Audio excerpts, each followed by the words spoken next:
রাত 2টো বেজে গেছে, তখনও কিন্তু কিছুই গোছগাছ করা শেষ হয়নি। দুপুর 1:10 ট্রেন হওয়ার জন্য আমরা কিন্তু 11টা থেকে 11:15-র মধ্যে বেরিয়ে পড়েছিলাম। আর এই যে এত সব লাগেজ নিয়ে স্বর্ণ কিন্তু গাড়ির দিকে এগিয়ে গিয়েছিল। তারপরে গাড়িতে উঠে পড়েছিলাম আর 11:30টার মধ্যে অলমোস্ট গাড়ি ছেড়েও দিয়েছিল। কিছুটা এক্সাইটমেন্ট, কিছুটা ভয় আমার মধ্যে কাজ করছিল, যেটা আমার ফেস দেখেই বোঝা গিয়েছে। আর এই যে চলে এসেছি আমরা শিয়ালদা স্টেশনে। ট্রেনটা ছিল 12 নম্বর প্ল্যাটফর্মে। 1:10 ট্রেন ছিল আর ট্রেনটা কিন্তু 12:55-এর মধ্যে দিয়ে দিয়েছিল। আর আমরা ছিলাম B3-তে, তাই আমাদের অনেকটা হেঁটে সামনের দিকে এগিয়ে যেতে হয়েছিল। আমরা যে ট্রেনটায় ছিলাম সেটা ছিল কিন্তু হামসাফার এক্সপ্রেস, আর যেটা যাবে জম্মু তাওয়া। আমরা কিন্তু ছিলাম এসি ফার্স্ট ক্লাস কম্পার্টমেন্টে, যেটার ফেয়ার ছিল পার পারসন 2200। আপার সিট পাওয়ার পরও কারা কারা আছো যারা আমার মতো লোয়ার সিটে বসে ভিউ দেখতে বেশি পছন্দ করো? ওভারঅল ট্রেন জার্নি খুব ভালো ছিল, কিন্তু তার মধ্যেও কিছু খারাপ ছিল, সেটা হচ্ছে ট্রেনের খাবার। সেটা সবার জানা হলেও আমার কিন্তু অজানা ছিল, তাই আমি ভুল করে নিয়ে নিয়েছিলাম এগ রাইস। বাপরে বাপ, এক ভুল কি দ্বিতীয়বার করবো? তাই কিন্তু প্লে স্টোরে গিয়ে ডাউনলোড করে নিয়েছিলাম ফুড অন ট্র্যাক। এই অ্যাপের মাধ্যমে নেক্সট স্টেশন আসার আগে যদি তোমরা খাবারটা অর্ডার দিয়ে দাও, তাহলে ওই স্টেশন আসার সাথে সাথে তোমরা কিন্তু খাবারটা রিসিভ করে নিতে পারবে। খাবারের কোয়ালিটি কিরকম ছিল শুনে নাও। কেমন ছিল খাবারটা? ভালো। রিভিউ তো তোমরা পেয়ে গেলে, তো আর দেরি কেন? ডেসক্রিপশন বক্সে দেওয়া যে লিঙ্কটা আছে ওটাতে ক্লিক করে অ্যাপটা টুক করে ডাউনলোড করে নাও। তো ফাইনালি দেখতে দেখতে আমরা কিন্তু জম্মুতে নেমে গেছিলাম। অলমোস্ট তখন 11:30 বেজে গেছিলো। আর আমাদের সবার মুখ থেকে বোঝাই যাচ্ছে যে আমরা কতটা এক্সাইটেড। তো আমরা যেহেতু কাতরা যাব, তো বাইরে এসে আমরা এনকোয়ারি করছিলাম যে কটায় ট্রেন আছে। তো আমরা অলমোস্ট দেখি যে 3:30-র সময় ট্রেন আছে। তো আমরা ডিসাইড করলাম যে বাইরে একটু ঘুরে তারপরে একটা গাড়ি বুক করে আমরা সেইখান থেকে কাতরা বেরিয়ে যাব। মানে আমরা ট্রেনের জন্য ওয়েট করিনি।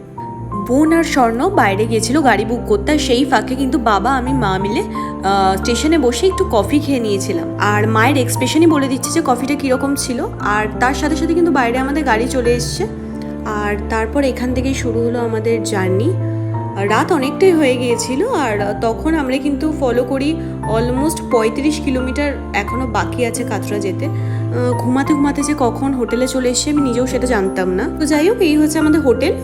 হোটেলটা নো ডাউটলি মোটামুটি ভালো ছিল, যেহেতু 2 থেকে 3 ঘন্টার ব্যাপার। তো তার জন্য সেরকমভাবে কেউ ঘুমায়নি, একটাই রুম নেওয়া হয়েছিল। ফার্স্ট মর্নিংয়ে ভোর 5টার সময় কিন্তু আমরা বেরিয়ে গিয়েছিলাম, কারণ আমরা যেটা হোটেল থেকে শুনেছিলাম যে বৈষ্ণব দেবী যাওয়ার আগে পার্চির জন্য লাইন দিতে হবে, ভালোই লাইন পড়ে। তো আমরা হোটেল থেকে বেরিয়ে পার্চির জন্য লাইন দিয়ে দিয়েছিলাম। তখন অলরেডি খালি হয়ে গেছে কিছুটা। তো আমি অলরেডি পেয়ে গেছি, আমার হাতে চলে এসেছে আমার কার্ড। তো তারপরে আমরা ডিসাইড করলাম যে বৈষ্ণব দেবী যাওয়ার আগে সামান্য কিছু ব্রেকফাস্ট করে নেওয়া যাক। তাই আমরা একটা ধাবা দেখে সেইখানে ঢুকেছিলাম ব্রেকফাস্টের জন্য। আর নিয়ে নিয়েছিলাম কিন্তু আলুর পরোটা আর সাথে চানা মশলা। খেতে তো দারুণ ছিল, তোমরা দেখেই বুঝতে পারছো। ব্রেকফাস্ট করার পর কিন্তু আমরা চলে গিয়েছিলাম মাতাদের কাছে পুজো দেওয়ার জন্য চোলা আর প্রসাদ সামগ্রী কেনার জন্য একটা দোকানে। তো সেইখান থেকে সমস্ত কিছু ওনারা যেগুলো বলে দিচ্ছিল যে পুজো দেওয়ার এই জিনিস হয়, তো সেইগুলো শুনে কিন্তু আমরা নিয়ে নিয়েছিলাম। আর তারপরে একটা অটো করে নিয়েছিলাম আর গেটের সামনে আমরা নেমে পড়েছিলাম। আর ভেতরে ঢুকেই দেখি বাবা বিশাল বড় পাহাড়, এখান দিয়ে আমাদের যেতে হবে। যখন সবার কাছে শুনলাম যে অনেক সময় লাগে, অনেক দূর, সত্যি বলতে প্রথমে একটু ভয় পেয়ে গেছিলাম। আর এটা হচ্ছে রেড লিস্ট, যেখানে পালকি থেকে শুরু করে যেগুলোতে যাওয়া হয়, যারা বয়স্ক বা বাচ্চারা তাদের যাওয়ার জন্য সমস্ত লিস্ট আমি দিয়ে দিলাম, একটু সবাই পজ করে দেখে নিও। আর মাকে কিন্তু পালকি করে দেওয়া হয়েছিল, কারণ মায়ের যেহেতু পায়ের প্রবলেম আছে তাই মাকে পালকি করে দেওয়া হয়েছিল। আর আমি স্বর্ণ, বাবা আর বোন কিন্তু পায়ে হেঁটেই জার্নিটা স্টার্ট করেছিলাম এখান থেকে। আচ্ছা, যারা যারা আমার ভিডিওটা দেখছো তারা প্লিজ একটু কমেন্ট করে জানিও যে কারা বৈষ্ণব দেবী গেছো আর পায়ে হেঁটে গেছো। কারণ একটাই, যে যারা যাওনি কিন্তু যেতে চাও বৈষ্ণব দেবী, যেতে পারছো না বা ভয় পাচ্ছ কোনো কারণে, তো তাদেরকে একটা কথাই বলবো, মনে যদি ভক্তি থাকে তাহলে বেরিয়ে পড়ো। আর পায়ে হেঁটেই যাবে অবশ্য, কারণ আমার দেখা ছোট ছোট বাচ্চারাও কিন্তু পায়ে হেঁটে এই জায়গায় গিয়েছে। তো তাদেরকে দেখে মনে একটা আলাদাই জোর পেয়েছিলাম সত্যি বল। আর অনেকটা যাওয়ার পরে আমি ছোট্ট করে একটা রিভিউ দিয়ে নিচ্ছি। তো আমি খুব ছোটো করে একটা রিভিউ দেবো। আমরা এখন বৈষ্ণব দেবী যাচ্ছি, অলমোস্ট 10 কিলোমিটার চলে এসেছি। আর এখন অনেকটা বাকি। অন্যরকম জার্নি, ভালো লাগছে। সো দেখা যাক কী হয়। তো এই টাইমে কিন্তু আমি হাফের বেশি রাস্তা চলেই এসেছিলাম, আর মনে একটা আলাদাই জেদ ছিল যে আমি যদি যাই তো পায়ে হেঁটেই যাব। আর ওই যে দেখা যাচ্ছে অনেকটাই দূর, কিন্তু একটা মনে আলাদা জোর পেয়েছিলাম যে ওই হচ্ছে মন্দির আর আমাকে ওখানে পৌঁছাতেই হবে এনি হাউ।